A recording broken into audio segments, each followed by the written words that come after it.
Bonjour mes très chères dames, cette vidéo est réservée uniquement pour les femmes. Attrape la bouée, c'est le titre de cette vidéo.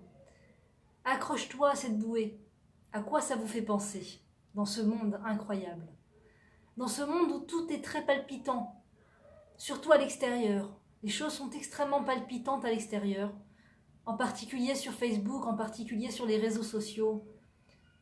À l'extérieur, dans cet extérieur, on rencontre beaucoup de gens, des fois de façon virtuelle ou pas, et il se passe quelque chose, il y a des liens qui se créent. Et là, on a l'impression que c'est sympa, que c'est agréable, que c'est super de parler avec plein de monde, d'être en contact avec tellement de personnes, d'avoir autant d'impact sur les gens, de sentir que les gens nous parlent, nous répondent, prennent notre avis en compte. C'est agréable, c'est palpitant. Je veux parler en particulier de Facebook. Et tous les autres systèmes et moyens qui font mettre plein de gens en contact, peu importe qui sont ces gens, peu importe le lien entre eux, peu importe le fait qu'ils soient des hommes ou des femmes, tous ces moyens qui mettent plein de gens en contact comme ça. Des fois c'est même le lieu de travail, le métier, des fois c'est un groupe réel avec qui on se rencontre pour parler de notre hobby du golf ou autre chose, je ne sais. Euh, euh, Toutes ces choses extérieures à la famille, extérieures à la maison, on a l'impression de partager tellement de choses, enfin des gens qui me comprennent, enfin des gens qui partagent mon avis, parce que quand j'ai essayé d'expliquer à mon mari ce que je pensais sur la chose, il n'était pas très d'accord, ou il n'était pas très à l'écoute, ou j'ai même pas pu lui parler, et c'est tellement dur à la maison, et c'est tellement facile à l'extérieur. C'est tellement dur à la maison de créer un lien entre soi et son mari, et c'est tellement facile à l'extérieur de créer un lien entre soi et des milliers de gens, où qu'ils soient dans le monde, quels qu'ils soient, juifs, non juifs, hommes, femmes. C'est tellement facile de créer des liens comme ça entre des gens qui ne se connaissent pas. Et quand je parle de bouée, la bouée c'est la famille. La bouée c'est la famille. Le mari que Dieu t'a donné, les enfants que Dieu t'a donnés, les parents que Dieu t'a donnés, c'est la bouée que Dieu t'a donnée dans ce monde. Alors cette vidéo est réservée uniquement pour les femmes, désolé messieurs. Si tu t'accroches à cette bouée qui s'appelle ta famille, si pour toi la chose la plus palpitante c'est ta famille, bien que ta famille te demande des efforts, parce que quand tu dis un statut sur Facebook, tu as déjà 20 commentaires, et quand tu lances une blague à la maison, c'est à peine s'ils ont entendu. Ou bien alors des fois, on veut faire entendre son avis, on veut mener la barque, on veut que ça aille d'après notre volonté à nous, sauf qu'on n'est pas seul à la maison, on est deux avec son mari, et on est plusieurs quand il y a les enfants qui ont chacun leur avis, leur envie, et il faut respecter la vie de chacun, et il faut faire la place à l'autre, il faut être ce qui s'appelle ne pas être omnipotente, permettre aux autres d'exister, ses enfants, son mari. Et pourtant, à l'extérieur, c'est tellement plus facile, tellement plus facile. Tous les likes, tous les smileys, tous les gens qui se mettent en contact avec toi, c'est facile, c'est facile, oh comme c'est facile, oh comme c'est facile. Ou bien alors des fois, on loue les services d'une personne. Par exemple, on paye un coiffeur, et ce coiffeur, ben, il est très à notre écoute, très sympathique, il rigole à nos blagues, au moindre truc, il nous comprend. Mais on l'a payé, c'est un coiffeur, et puis c'est interdit d'après la Torah pour une femme de se faire coiffer par un homme. Et des fois, on loue les services d'un coach, des fois on loue les services d'un coach sportif ou d'un coach de vie, homme, que Dieu préserve pour une femme, mariée, pire encore. Et même quand elle n'est pas mariée, c'est aussi interdit parce que tant que la femme n'a pas un lien marital avec l'homme, elle n'a pas le droit au contact physique avec cet homme. Et tous les contacts qui peuvent mener au contact physique doivent être évités, fuis comme le feu, fuis comme la lèpre. Il faut fuir comme la lèpre tous les contacts avec un homme qui n'est pas votre mari. Alors, quand c'est en vue du mariage, bien sûr, ça s'appelle le shidur, ça s'appelle le rencontre avant le mariage, et ça c'est très bénéfique et très bien pour la femme. Mais tous ces liens qu'on peut créer autour de soi avec le coach sportif, voilà, mon mari avait une discussion avec monsieur Steve qui nous a beaucoup encouragés, qui nous a proposé de nous aider, c'est extraordinaire, merci beaucoup à ce monsieur. Il expliquait à mon mari combien les femmes malheureusement tombent dans le piège du coach sportif, malheureusement, du coach de vie, du coach sportif. Alors c'est une mode très non juive, le coach. Elle a son plus, elle a son bien, mais quand c'est dans les limites de la Torah, quand ça va d'après les limites de la Torah, bien sûr. Le Rav Aviner, pour le citer, a dit « Tout ce qui est négatif en Israël, tout ce qui ne va pas en Israël, tout ce qui est mauvais en Israël, vient de chez les non-juifs. Et tout ce qui est bon, tout ce qui est bien, ça vient d'Israël. » Donc c'est un grand tri à faire. Il y a un grand tri à faire. On ne dit pas que les non-juifs sont des gens mauvais, que Dieu préserve. Les non-juifs sont des gens exceptionnels. Et Chochmat Goïm Ta'amin, Torat Goïm Al Ta'amin. Tu peux croire en la sagesse des non-juifs, mais tu ne peux pas croire en leur Torah, en leur façon de voir la vie au niveau éthique, au niveau religieux, au niveau dogmatique, etc. Donc, cette vidéo est réservée uniquement pour les femmes. Désolé, messieurs. Donc, voilà, il y a cette ambiance, malheureusement, des peuples, que les peuples dont on est malheureusement insurgé de par les peuples, cette ambiance où on a un lien facile avec un autre homme que son mari. On est marié et on peut avoir des liens, d'autres liens avec d'autres hommes, parler, communiquer, rigoler, faire des blagues, faire un commentaire. Et cela, la Torah nous prévient. Il faut fuir cela comme le feu, comme la lèpre. Parce que c'est la porte ouverte à toutes les possibilités, à toutes les bêtises, à toutes les destructions familiales. La cellule familiale, c'est la bouée d'une personne dans ce monde. C'est la bouée d'une personne dans ce monde. Et une personne qui ne prend pas son plaisir journalier, quotidien, le plaisir de sa vie n'est pas au sein de sa famille, si le plaisir de sa vie, elle va le chercher ailleurs qu'au sein de sa famille, alors il faut qu'elle se pose la question si elle est vraiment accrochée à cette bouée qui va la sauver. Parce qu'à l'extérieur, ça a l'air très palpitant et très croustillant, mais après on se retourne derrière et on voit que notre famille, malheureusement, n'a pas survécu à cette sortie vers l'extérieur, à cet intéressement vers les gens extérieurs. Et malheureusement, on se rend compte que tout cet extérieur qui était très palpitant n'était en réalité qu'une écorce, qu'un décor très appétissant qui nous a attirés, et finalement c'est rien du tout, c'est de l'illusion, c'est du vide, Avel Varik, du vide. Alors des fois on a l'impression que c'est génial de parler, on découvre WhatsApp, je suis anti-WhatsApp, sauf pour les cours de Torah à la limite, encore que moi j'utilise pas cet outil pour la Torah, mais pour la Torah c'est super. Mon mari me dit qu'il a un groupe WhatsApp et qu'il reçoit des vidéos du Rav Ron Shaya, des vidéos de Torah Box qui sont exceptionnelles, qui font un travail exceptionnel, Torah Box, exceptionnel. Quand je vois Torah Box, le travail qu'ils font, je me dis, on ne pourra pas dire qu'on ne savait pas. Parce qu'avec toute cette diffusion de Torah, aujourd'hui, on ne peut pas rester niais, on ne peut pas rester dans l'inconnu. On peut, si on veut, tse ulmad, tu peux sortir et étudier de toutes les façons qui soient, tu peux étudier la Torah. Il suffit juste de le vouloir et de choisir, de faire le choix. Alors, il y a ces groupes WhatsApp qui peuvent servir, mais WhatsApp comme ça, utilisé juste comme ça pour le plaisir, pour le plaisir de réunir des gens qui ont un lien, qui ont une même passion ou des questions à se poser, ou etc. Tous ces groupes-là de WhatsApp sont extrêmement problématiques parce qu'ils attirent énormément l'attention des gens, l'attention de la femme et de l'homme qui sont mariés.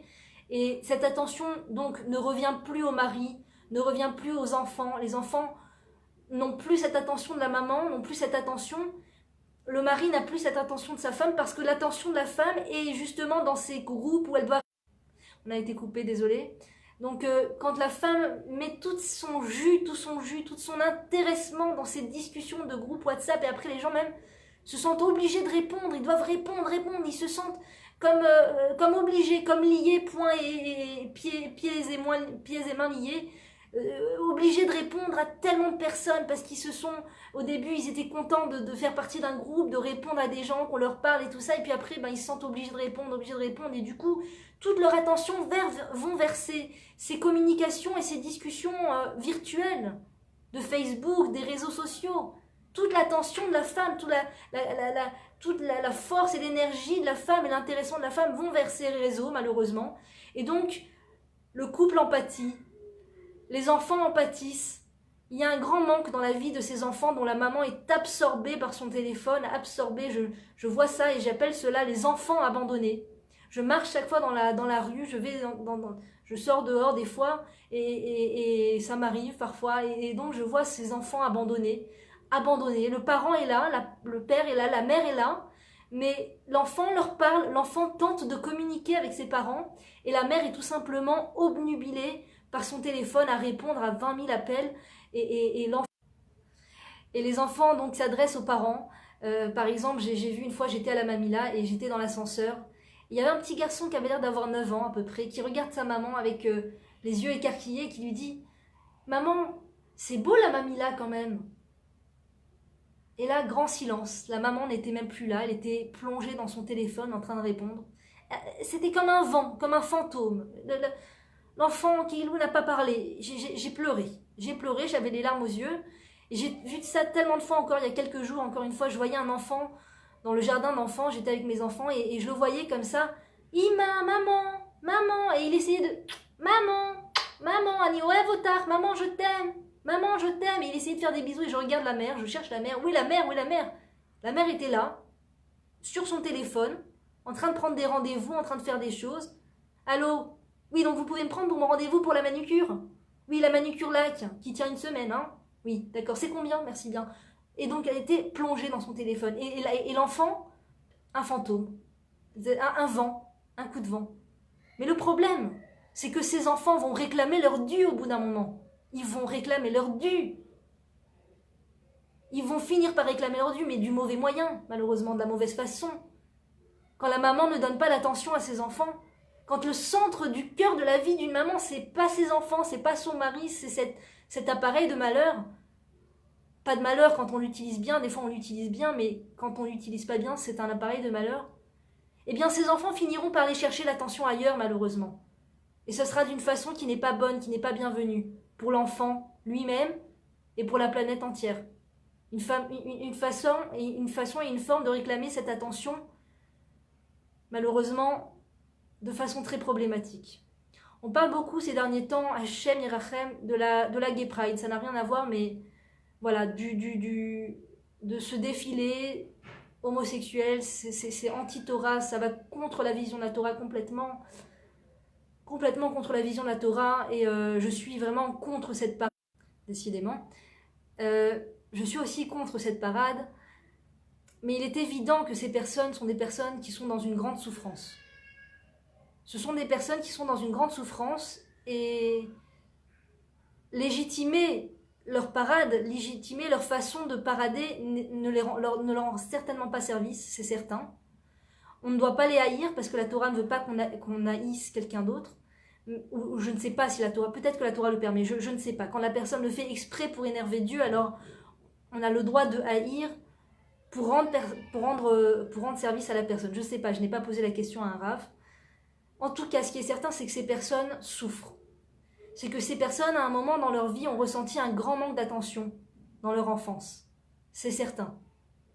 Sans aucun doute, ces personnes ont dû ressentir un grand manque d'attention.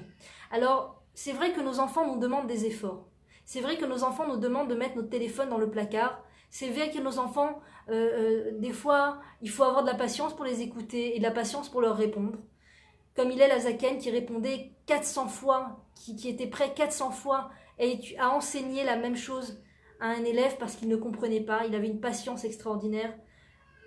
Et donc, cette maman doit faire cette preuve de patience, à écouter ses enfants, à être là pour eux, répondre à leurs besoins, en toujours penser à l'avenir de ses enfants, toujours penser à se projeter dans l'avenir de ses enfants. Que nos enfants n'aillent jamais devoir chercher l'attention d'une manière qui n'est pas la bonne, à l'extérieur, en paradant, que Dieu préserve, pour des choses extrêmement tordues, ou toutes sortes de façons. Donc quand la mère prend à cœur de mettre au sein de sa vie, au cœur de sa vie, son couple, sa famille, ses enfants, les besoins de ses enfants, que ce qui lui fait le plus plaisir au monde, c'est d'embrasser ses enfants. Ce qui lui fait le plus plaisir au monde, c'est quand son mari a quelque chose à lui raconter. Ce qui lui fait le plus plaisir au monde, c'est de passer un moment familial et non pas de courir vers le téléphone. Moi, je fais ces vidéos. Je vous avoue que je suis contente de faire ces vidéos parce que j'ai énormément de choses à dire. quant au vu de ce que je vois et ce que j'entends. Donc je suis contente de pouvoir parler et de pouvoir émettre Bezrat Hashem, le chemin de la Torah, le chemin d'Hachem, si Dieu veut. Mais ce n'est pas le cœur de ma vie, ce n'est pas le cœur c'est pas ce qui m'apporte le plus de plaisir dans ce monde. Ce qui m'apporte le plus de plaisir dans ce monde, c'est de pouvoir passer un moment familial. C'est quand on est tous réunis ensemble. C'est quand je fais un gros effort sur moi, que Dieu m'aide, pour écouter avec patience mon mari sans lui tomber dessus et sans le juger. Faire un gros effort sur moi pour lire une histoire à mon enfant alors que j'ai un petit peu mal à la tête ou que je suis un peu fatiguée ou j'attends qu'une chose, c'est de pouvoir aller me reposer ou manger, écouter un cours de Torah et toute autre chose qui peut aider à se détendre d'une façon cachère. Eh bien, toutes ces choses-là qui demandent un effort à la femme, ça va donner des fruits. Et elle en recevra les fruits. Et elle comprendra un jour, elle verra, elle se retournera, elle verra qu'elle s'est attachée à la bonne bouée. À la bonne bouée. Pas à cette illusion de toutes ces personnes et tous ces contacts. Et tout, on s'envoie les photos et les joyeux anniversaires et les amiversaires. Et qu'est-ce qu'ils n'ont pas inventé? Qu'est-ce qu'ils n'ont pas inventé? Facebook est un moyen extraordinaire pour faire passer la Torah. Vraiment, je le découvre avec la délivrance. On est en pleine délivrance, en pleine Géoula.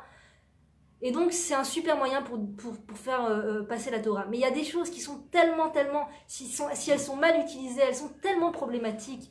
Les gens deviennent esclaves des réseaux sociaux. Au lieu que les réseaux sociaux les servent pour leur enseigner la Torah, etc., ils deviennent esclaves des réseaux sociaux.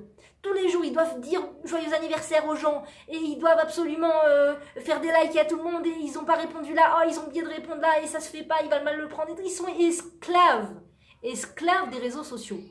Alors, quand c'est pour le bien, pour faire passer un bon message, Chazak ou Baruch, c'est merveilleux. Mais quand c'est pour rien, pour se faire du bien à l'ego, malheureusement, pour se faire du bien, on n'a pas trouvé mieux que Facebook pour se faire du bien à l'ego. D'accord? On n'a pas suffisamment conscience à quel point on est une créature divine et que on se suffit en soi. On a une valeur infinie. On n'a pas besoin que les gens nous le disent sur Facebook pour comprendre qu'on a une valeur infinie. Malheureusement, quand on va chercher l'attention sur les choses fausses, sur les réseaux sociaux, sur toutes ces choses illusoires, quand on va chercher sa confiance en soi dans cela, on en devient esclave finalement.